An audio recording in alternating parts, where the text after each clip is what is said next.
Desa Kedung Primpen menjadi salah satu belahan bumi yang menyimpan berjuta hal menakjubkan. Dengan luas wilayah 315 hektar, desa ini lebih dari cukup untuk memenuhi segala kebutuhan masyarakat umumnya.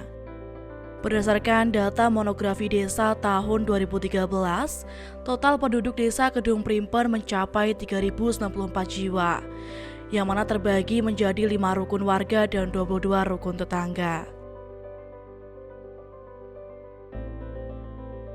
Mereka semua hidup damai dan saling berdampingan dengan baik. Fasilitas publik di desa ini meliputi kantor balai desa, satu masjid, dan musola. Sedangkan dalam hal aset pendidikan, desa Kedung Primpen mempunyai satu madrasah sanawiyah, satu sekolah dasar, satu madrasah ibtidaiyah, satu taman kanak-kanak, satu Raudatul Atfal, serta satu kelompok bermain.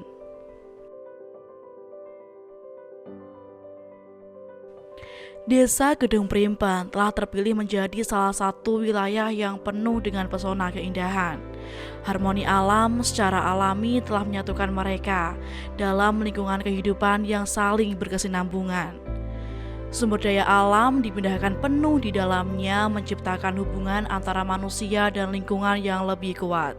Ekonomi mereka menjadi terpenuhi dengan berbagai cara, di antaranya bertani, peternak, dan berwirausaha. Pertanian padi dan industri kreatif unggulan yang menjadi kebanggaan desa Kedung Primpen, yaitu kerajinan gedebok pisang milik beberapa warga. Dari tahun 1985 sampai 1987 itu awal sejarah adanya areal di desa Kedung Primpen ini.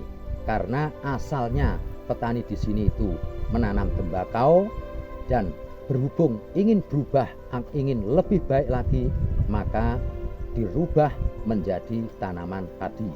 Petani mandiri itu menurut saya bahwa areal di desa Kedung Primpen ini memang murni dari A sampai Z, dari awal sampai akhir, baik masalah modal awal sampai akhir itu kita berdiri sendiri tanpa melalui pihak-pihak lain, kelompok-kelompok lain, atau golongan-golongan lain. Jadi murni kita kerjakan, kita laksanakan dengan mandiri atau dengan pribadi desa Kedung Primpen ini. Kita sebagai petani, siapapun yang menjadi petani, khususnya kita sebagai petani Kedung Primpen, saya berharap bahwa kami ingin benar-benar menjadi petani. Dengan petani tersebut kami ingin menjadi lebih sejahtera lagi sebagai masyarakat petani. Nah, itu salah satu harapan kami. Nalikanipun tahun 2002 sampai 2003, kula menika setiap hari niku angsal cateran muatan bahan mentah, nggih bahan ingkang sampun setengah jadi niku rata-rata saking daerah Gresik. Lah untuk meningkatkan ekonomi kula kiambak, kula gadah angen-angen iki kudune kula kudu goleki sumbere gedebok iki digawe apa, terus dikirim nang pabrik endi. Akhirnya kula nguping patut informasi-informasi, ternyata pemasaran itu tebih ten daerah Cirebon. Kalau gadah pemikiran kepengin ningkataken ekonomi, akhirnya terus kula niku sakderenge melampah niku kula gadah kanca Cina Bojonegoro niku namine Joni. Lah kalih gadah kanca namine Haji Tasmu. Terus tiang tiga niku musyawarah, akhirnya pada sopir terus berangkat dan Cirebon. Akhirnya kepanggih kali maklar gedebok niku wau ngoten. Lah akhirnya komunikasi omong-omong terjadilah antara perjanjian kula kali maklar niku wau ngoten. Akhirnya kula ngrintis teng daerah kula niki. Nah, mungkin perputaran ngoten, tapi saya berjalan lancar sampai 2013.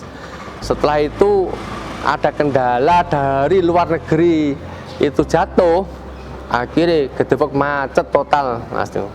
Macet total Terus sampai nunggu sampai 2017 mendekati napa niku pandemi nggih. Alhamdulillah mendekati pandemi lancar malah ngeten. Lancar sampai kalau winane tahun 2022 nggih, 2022 niku baru enten begitu Rusia perang kali Ukraina niku mendekati akhir Ramadan langsung tek mati total. Niku mati total, terus nembe 1 tahun ini mulai bangkit kalem-kalem. Dan niku perjalanan masalah pemasaran gedebok. Dene masalah kene nopo kok gak dikelola sendiri gitu. Masalah ini kelola sendiri niku jane untungnya kata, tapi kan kita butuh modal yang begitu besar, butuh nopo niku gudang yang begitu luas, jadi tidak semudah yang kita bayangkan. Dari kendalanya kalau luar negerinya lancar, terus lancar, soalnya kan pabrik-pabrik itu mesti langsung menginstruksikan, Pak, ini ada PO 100 ton, ada PO 200 ton, tapi jatuh temponya tanggal ini harus selesai. Nah, otomatis kita terus langsung segera kontak petani-petani, langsung terus pun biasa nih, begitu enten order saking atasan, tek langsung kita kerjakan, tak beli langsung geruduk. Nah, mungkin kadang-kadang 1 minggu nih bisa 12 ton, bisa 14 ton, nggak mesti itu. Itu masalah pemasaran lancar dan tidak tergantung luar negeri ini. Jadi masalah yang dibuat gedang semua pisang bisa. Dari pabrik minta bahan dari daerah, mungkin dikirim ke pabrik, dari pabrik mungkin dikelola malah kali pabrik, dijadikan bahan jadi. Nah, kalau sudah jadi dikemas, baru pabrik sendiri yang mengirim. Petani itu sangat gembira kalau gedebok itu lancar, gembira karena di samping harganya itu juga menjangkau, hasilnya kan menjangkau lah istilahnya. Kalau untuk buahan itu lebih-lebih, kadang satu rumah itu sehari bisa lebih dari 200.000 sehari. Nah, itu kalau buah 50.000 kan otomatis 2 buahan kan baru 100.000. Kalau dapat 200.000 kan otomatis tasnya ada kelebihan. Nah, itu dari produksi gedebok. Terus dari hasil petaninya, kalau gedebok lancar, hasil petani ngelumpuk buat bangun-bangun beli-beli. Ya harapan gua nggih, mugi-mugi mawon ke depan ini ekonomi luar negeri lancar, nggih, termasuk dalam negeri Indonesia, khususnya Bojonegoro sing wilayah produksi ini ya melo lancar, melo seneng. Mulai tahun 2021, karena di sini pelepah pisang itu melimpah dan kebanyakan masyarakat itu pekerjaannya juga membuat tali dari pelepah pisang, itu yang membuat saya tergerak untuk membuat kerajinan dari gedebok pisang ini. Ada keranjang, tempat pensil, tempat tisu, peci, dan banyak lagi. Yang memasarkan melalui marketplace seperti Shopee, Lazada. Harapan saya kerajinan ini bisa maju, bisa berkembang, bisa memanfaatkan tenaga masyarakat di sekitar sini. Untuk menjalin kedekatan antar masyarakat, mereka bersama-sama bergotong royong menciptakan sebuah kegiatan, seperti aktivitas olahraga bersama yang dilakukan oleh Karang Taruna Desa Kedung Primpen.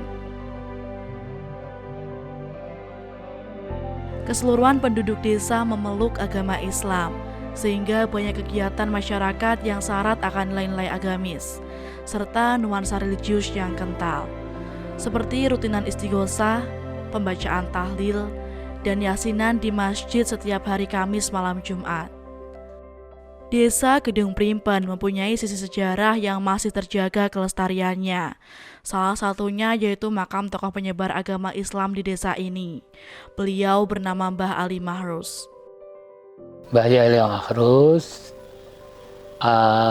pendatang dari Ngeraci, Pati, Jawa Tengah. Waktu itu Mbah Ali Mahrus diperintah gurunya dari ujung Awar-Awan Gresik supaya bawa perahu menuju ke atas atau mudik istilahnya, mudik sampai desa Kedung Primpen ini, perahunya sudah tidak bisa jalan, akhirnya turun di desa Kedung Primpen ini. Ini kedatangannya Mbah Ali Mahrus di desa Kedung Primpen.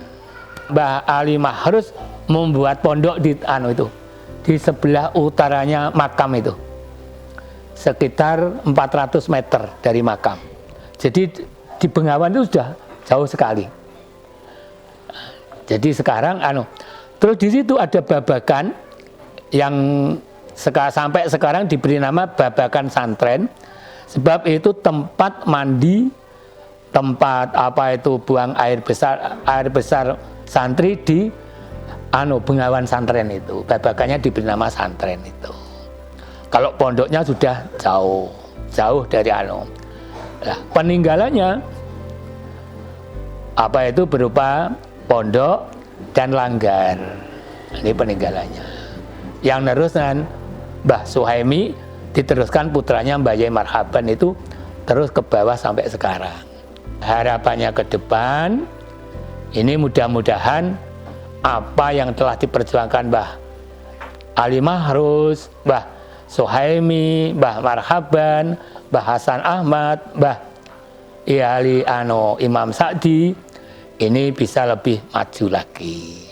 Mudah-mudahan agama di Kedung Primpen ini bisa lebih semarak, lebih maju. Kearifan lokal yang jarang ditemukan di perkotaan selalu hadir dengan baik dalam suasana pedesaan. Kehangatan masyarakat dan keunikan ragam budayanya memberikan suatu energi positif tersendiri bagi siapapun yang datang. Antara alam dan manusia bersinergi bersama menciptakan suatu komponen kehidupan yang selaras. Semua saling membutuhkan dan juga saling mengasihi satu sama lain.